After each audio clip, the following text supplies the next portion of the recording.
नालंदा। भारत के बिहार प्रांत में स्थित नालंदा अपने समृद्ध इतिहास के लिए प्रसिद्ध है। यह जिला, जिसका मुख्यालय बिहार शरीफ है, मगध के प्राचीन क्षेत्र को शामिल करता है।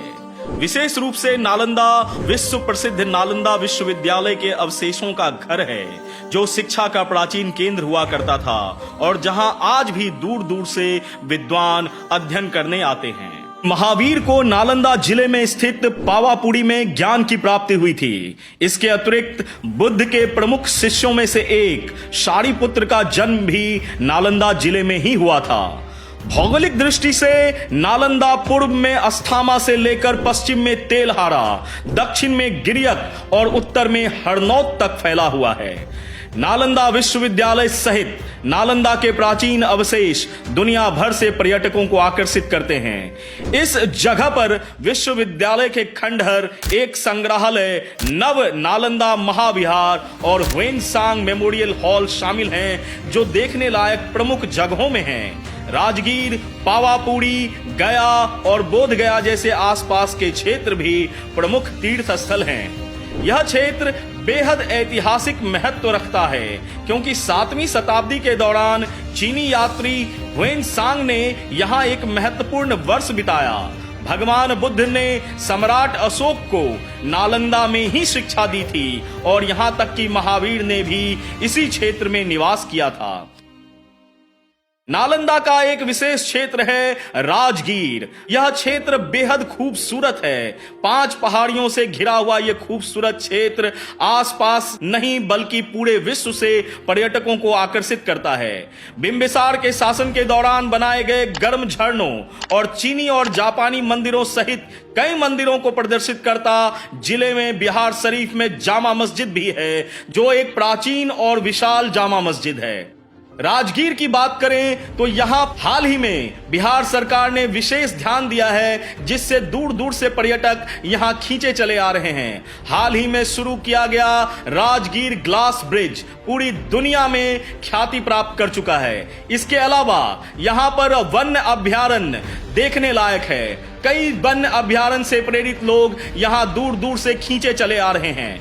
नालंदा विश्वविद्यालय के अवशेषों को अलेक्जेंडर कनिंघम द्वारा फिर से खोजा गया था, जिसकी स्थापना गुप्त राजवंश के दौरान 5वीं शताब्दी में हुई। यह हर्षवर्धन जैसे शासकों के संरक्षण से फलता फूलता रहा। दुर्भाग्य से 12वीं शताब्दी में तुर्क आक्रमणकारी बख्तियार खिलजी ने विश्वविद्यालय को नष्ट कर दिया था। पुरातात्विक स्थल 14 हेक्टेयर में फैला हुआ है, जिसकी संरचनाएं मुख्य रूप से लाल पत्थर से निर्मित है। मुख्य इमारत एक महत्वपूर्ण संरचना से बनाई गई है और हाल की खुदाई में साइट की संरचनाओं और लेआउट के बारे में बृहत रूप से जानकारी मिली है। नालंदा नव नालंदा विहार का भी एक घर है, जो पाली सहित बौद्ध अध्ययन पर ध्यान केंद्रित करने वाला एक शैक्षणिक संस्थान है। ह्वेनसांग मेमोरियल हॉल चीनी तीर्थयात्रियों के लिए योगदान का स्मरण कराता है।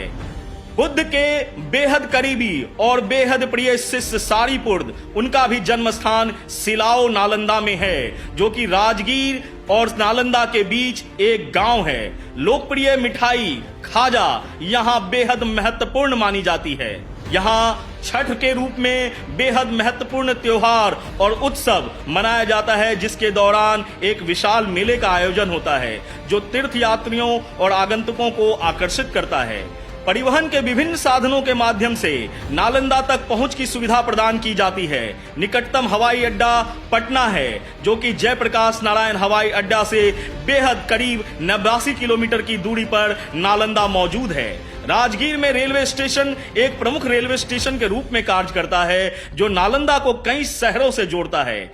इसके अतिरिक्त नालंदा में राजगीर, बोध गया, साथ ही साथ पटना, पावापुरी और बिहार शरीफ से सड़क मार्ग से पूरी तरह से और अच्छी तरह से जुड़ा हुआ है। संक्षेप में कहें तो नालंदा अपने शानदार अतीत के प्रमाण के रूप में खड़ा है, जो ज्ञान के चाहने वालों और तीर्थयात्रियों को अपने प्राचीन खजाने का पता लगाने के लिए समान रूप से आकर्षित कर रहा है। नालंदा की ये शानदार और ऐतिहासिक भूमि और भी कई चीजों को अपने अंदर समेटे हुए है। आने वाले दिनों में नालंदा के बारे में और विशेष जानकारी के साथ एक बार पुनः हाजिर होगा और किसी अन्य जिलों के साथ भी। मैं बिहार हूं।